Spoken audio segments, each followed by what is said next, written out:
We welcome you all to Talk the Talk. My name is Janine Steen. And I'm Tony Ann Antoniato. A Masters of Myofunctional Therapy, interview physicians and dentists on Long Island so you can learn how their services can benefit your child's speech and language development and complement the therapy that they are receiving.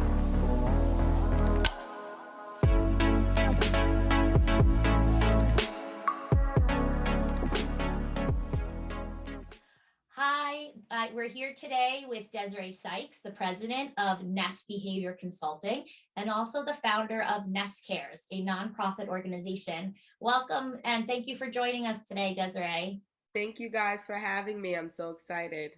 Us too. Can you tell us a little bit about the company? Yes, Ness Behavior Consulting, we are a behavioral health agency. We specialize in providing ABA therapy for children who have a primary diagnosis of autism, and we provide in-home services. We also are looking to contract in schools in the local area, Nassau County, Suffolk County areas. As you know, Long Island is so much easier to get into than the DOE, but we are not intimidated by the Department of Education. So we are looking to break barriers in that area as well because our services are needed. As far as Nest Cares, our nonprofit really came about in the midst of COVID-19 when schools closed down and families didn't want us in their houses at all. What we saw in this pandemic was how much the services are needed because when we removed all of that, our children showed a lot of regression. And I wanted to kind of open the playing field, meet the new needs, and that's what we're doing under the nonprofit umbrella. That's amazing. Yes. That's amazing. So important. Can you tell those who are not aware what is ABA therapy? How would Yes, you of course. describe that? So stands for Applied Behavior Analysis, and it really is the study of behavior scientifically. When you think of your special education teacher, the special education teacher, has a background in special education, how to implement educational tools for children who have special needs. But if we have a child who not only has special needs, but also has behavior problems that are impeding on their ability to learn, our special education teachers can't even start their process of learning if we can't get the child to sit in the chair, if we cannot get past the behavior. So ABA and our clinicians, like board certified behavior analysis, BCBAs, or licensed behavior analysis, LBAs, or our registered behavior technicians, also known as RBTs. We are clinicians who have a background in behavior, and we identify what the functions of those behaviors are so that we can put together a plan to decrease negative behaviors and increase positive skills so we can get the child to be productive and conducive in a learning environment, like a classroom. Okay. What are some of the symptoms or characteristics that might be present that would indicate a behaviorist or a behavioral specialist would be necessary, or ABA therapy is necessary? Great question. So everyone is different. There are no two children who are exactly the same. We are servicing human beings first, right? Yep. So Good point. Good point. yes, Yep. yes, and I know sometimes we like to generalize things, and for the most part, it makes our jobs easier. But when we really get away from that and really look at our kids as individuals, it really makes it so much better. And that's why we have things called IEPs, individualized education plans, right? Because it's really an individual thing.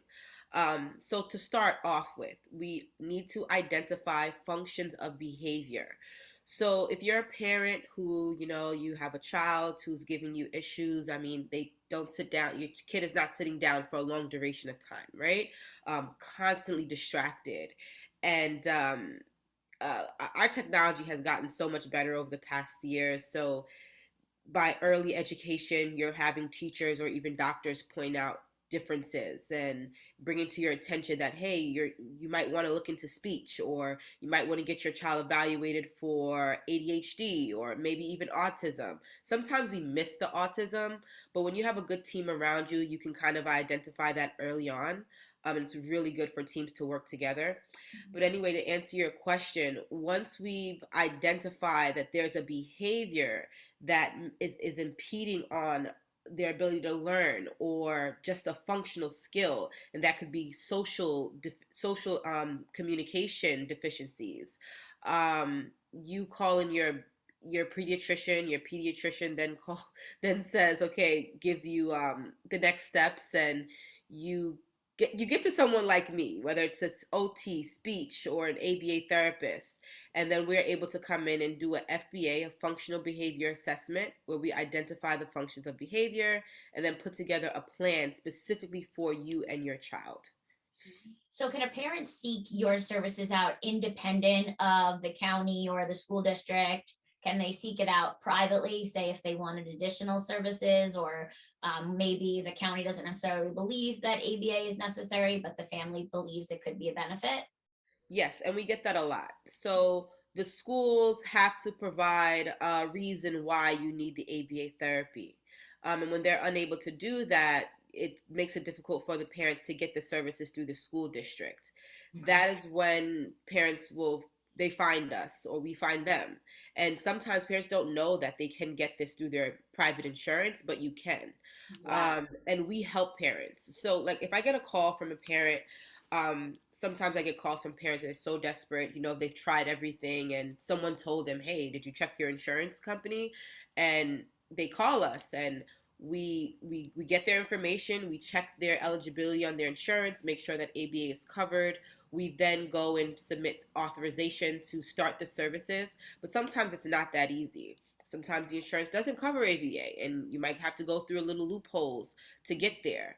I also provide them with all the insurance panels that we are in network with, so that they can kind of decide what's going to be best for them financially. Okay. If that's not the route, they really want to go through the school. Maybe they have Medicaid that doesn't cover ABA up until now. It's a Yeah. new law where Medicaid is now covering ABA services in the state of New York, just rolled Wow. out. So that's Wow. That's developing. Yes, yes. it's a big thing. But, prior to that, and even now, people are still having a difficult time. So what we do is we ask parents, give us your IEP, give us some documentation, let us get to know your situation, and we write a report or a proposal on their behalf to request the services from the school district. Contract us in so that we can provide the service, right? And these are Yep. the reasons why the family needs it. Sometimes that doesn't work, but at least it's a starting point. It gives the family a starting point to begin having these conversations and leading them in the right direction to know what questions to ask. Mhm. Absolutely. I'm sure that is a great benefit as far as just advocating for that Yes. student and for that child. Yes. Mhm.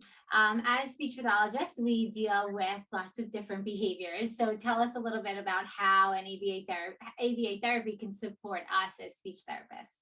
Yes. So in a school setting, I've personally worked with speech therapists in a school setting to help navigate through the behavior so that we can get to some of the speech programs, right?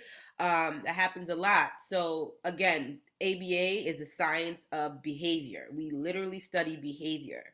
So in anything that you're in any setting, it could be going to the grocery store, right? You still have to navigate through the behavior to have a successful experience and for the child to be able to obtain some of the goals that they're learning in speech.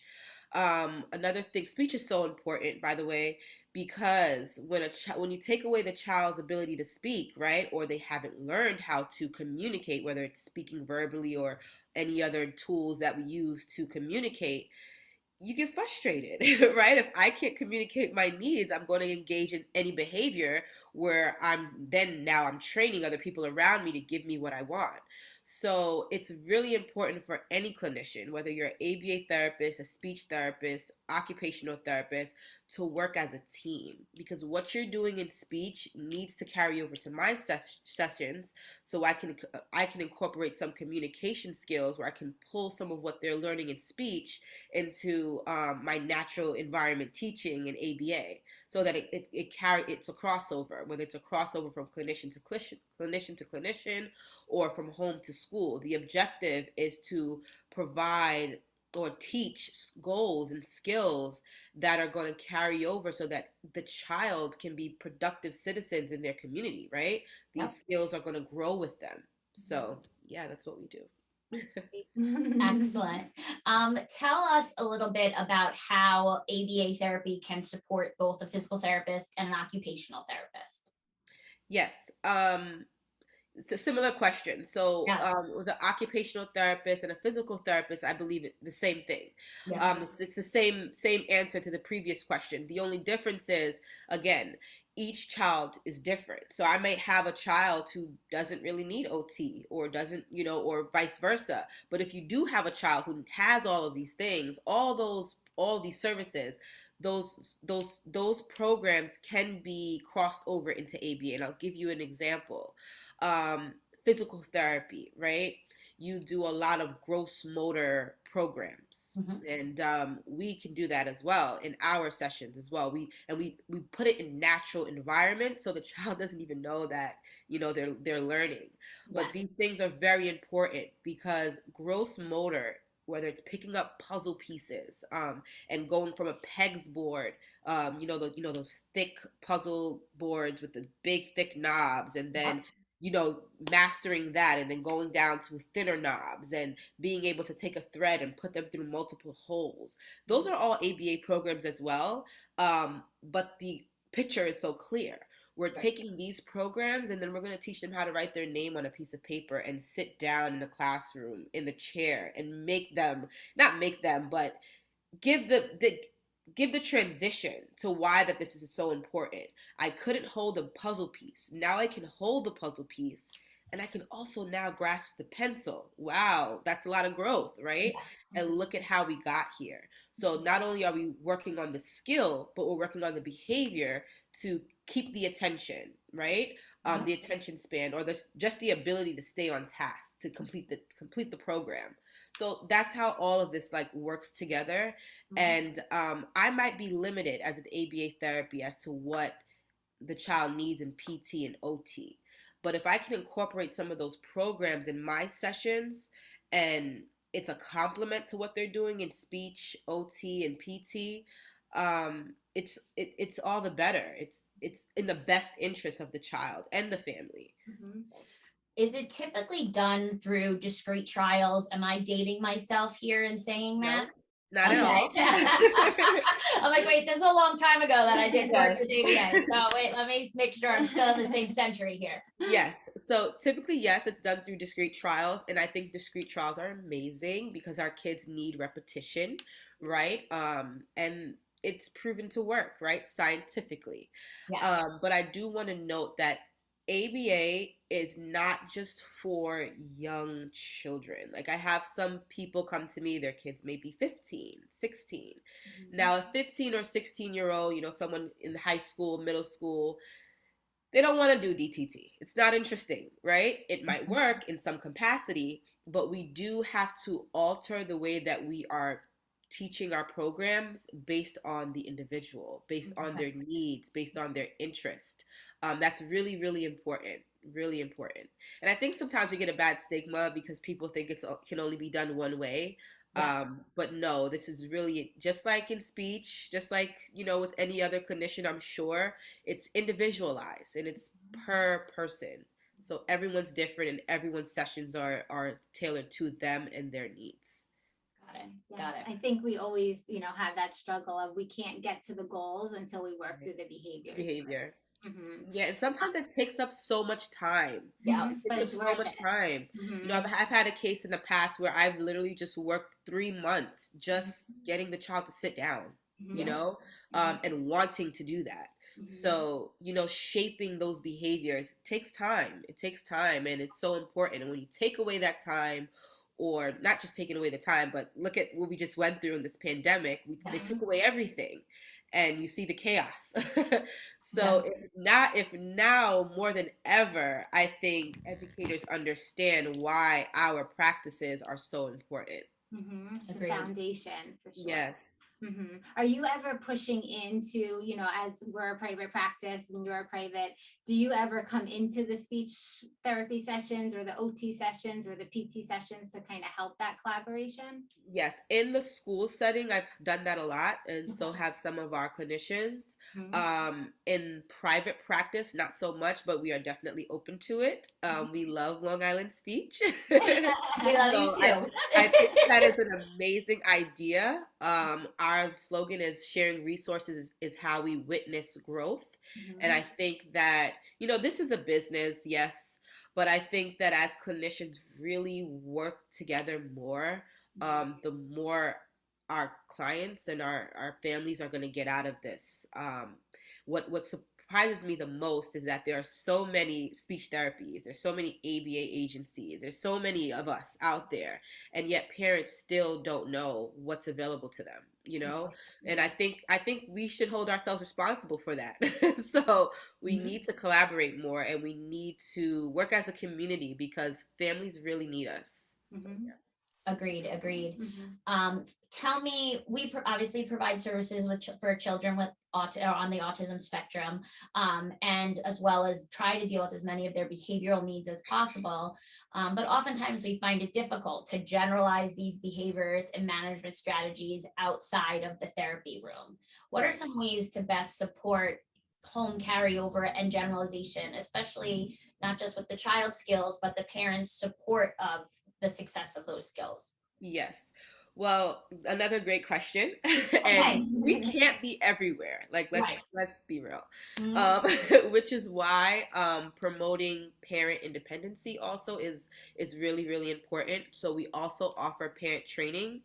Anytime we get a client, we automatically request for parent training as well, because this doesn't work if the parents don't know, right? This doesn't work if, let's say I'm working with a child for an hour and having all this great progress in an hour, and then they never revisit those programs again.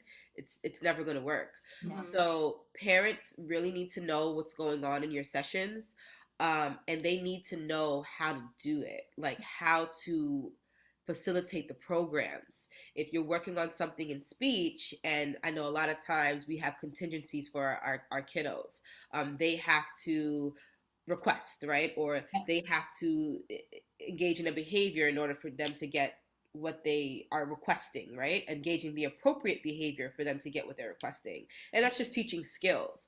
But if we have all these contingencies in my session, and then they're able to not have those contingencies at home, the behaviors are not going to be maintained. Like there's no way around it. So it's really important for parents to have parent training, for them to be aware of what we're doing in our sessions. They need to have an open space where they can ask silly questions. Yeah. It might seem like sometimes, if I'm a parent, I might feel, you never know what parents are going through. This is my child and I don't know how to communicate with them. Am I a bad parent? Parents need to know that they shouldn't feel any shame. Because just because you have a child who has a need doesn't mean that you automatically are equipped with all the knowledge to know how to meet that need. So I think it's really, really important for us to build up our parents so that we have this crossover. Mhm. Got it. We know that Ness Behavior Consulting offers free parent consultation. So what does that look like for parents?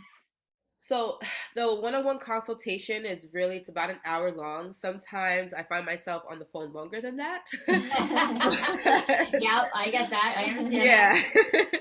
But it's just an open conversation where the parents can let me know about what they're going through, what their needs are. And usually I'm providing the same resource, but every now and then, same resource where we're giving them the enrollment form and we're starting the process. But sometimes families are going through, I might have a special case, or, something's happening where I can use that time to give some insight, to give some resources, and provide some feedback specifically on what it is that they're going through.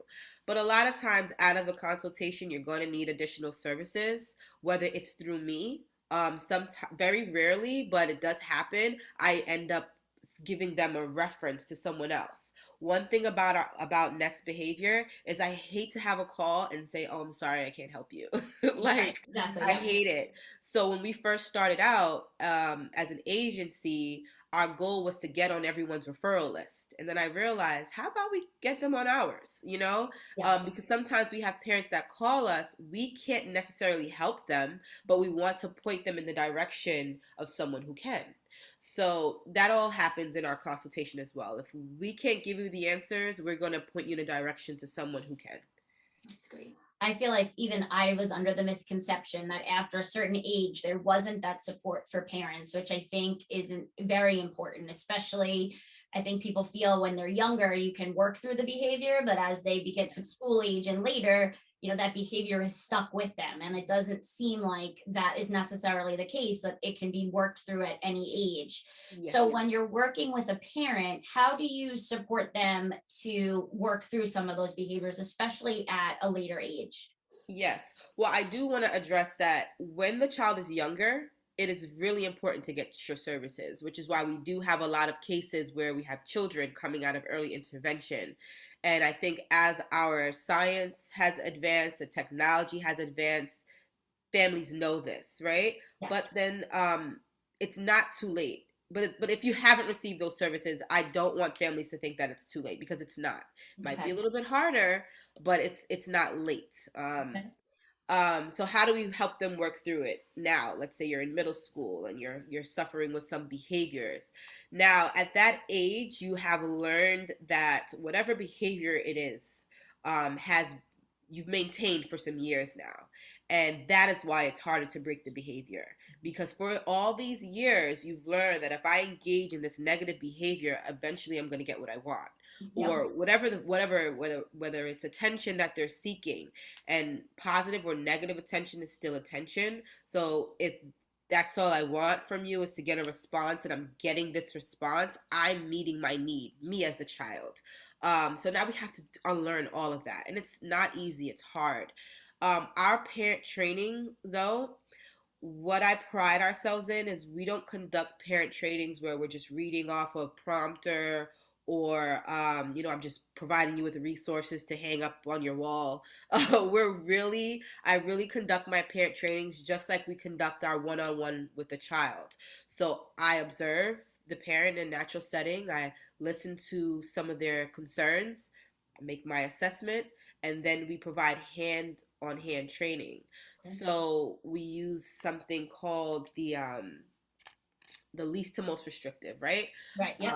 Which is I can't get the word right now, but Always the way. the least to Yeah. most restrictive prompting, right? Prompting. Yeah. Okay. Yes, Yep. I don't know how I forgot that. But I do that with parents as well. I Yep. notice that a lot of times when we do parent training, the child has already conditioned the parent. Yep. The child is in control, and Yep. parents don't know. And they're giving a lot of verbal prompting, and we want to take that away. So we start there, and we present the parents with some tools. Everything is based on their particular circumstance. So we present you with some tools or strategies that you can use. We model it for you. We walk you through it. We watch you do them, and we're there, right there in the house, to give you support that you need. Now, these type of trainings, when they're really this intense, they're not. I don't want to give the picture that they're easy. They're not. But when you have a really good clinician that's working with you, and you have a family that really wants to see change, we do see the change. And it's really important to know that when you're changing behavior, it gets worse before it gets better. And we have to get through that worst time. Also, I've also seen cases where there are dual diagnosis. And sometimes my BCBAs will also step in and say, in addition to this, we're also going to refer some psych therapy or some other form of therapy, because sometimes ABA might not be enough. So again, it's a case by case situation. Got it. Do you ever see the sensory integration piece go hand in hand with Absolutely. the success of therapy? I feel like we see that all the time from just an oral motor perspective. I imagine you see that across the board. Yes, sensory is a big thing, and sensory is so complicated, and it can be so challenging because can be it's something that we don't always see. So we can't really replace something that is stimulating on the inside, right? Not that we can't, because we can, anything is possible, Right. Yeah. but it's difficult, you know? Yes. So sensory is a big thing. With Ness Cares, we actually put together sensory boxes that we send out once every season. And this actually started in the midst of COVID as well. We sent out our first box, which was our first sensory box, which had sensory materials and school supplies to help kids transition from in-school learning to virtual learning, because sensory was like a big thing. Yes. Yep. It's always going to be a big thing. Yes, exactly. Yep. Yeah, Exactly. so what we found was that the kids really enjoyed having something come in the mail, and now we're doing it every season. Our goal is to reach 100 families. These past 2 seasons, we've got 25 families, so we're getting there. I love it. Yeah. We're Yeah, happy to support that too. Yes. However we can help you guys. Yeah.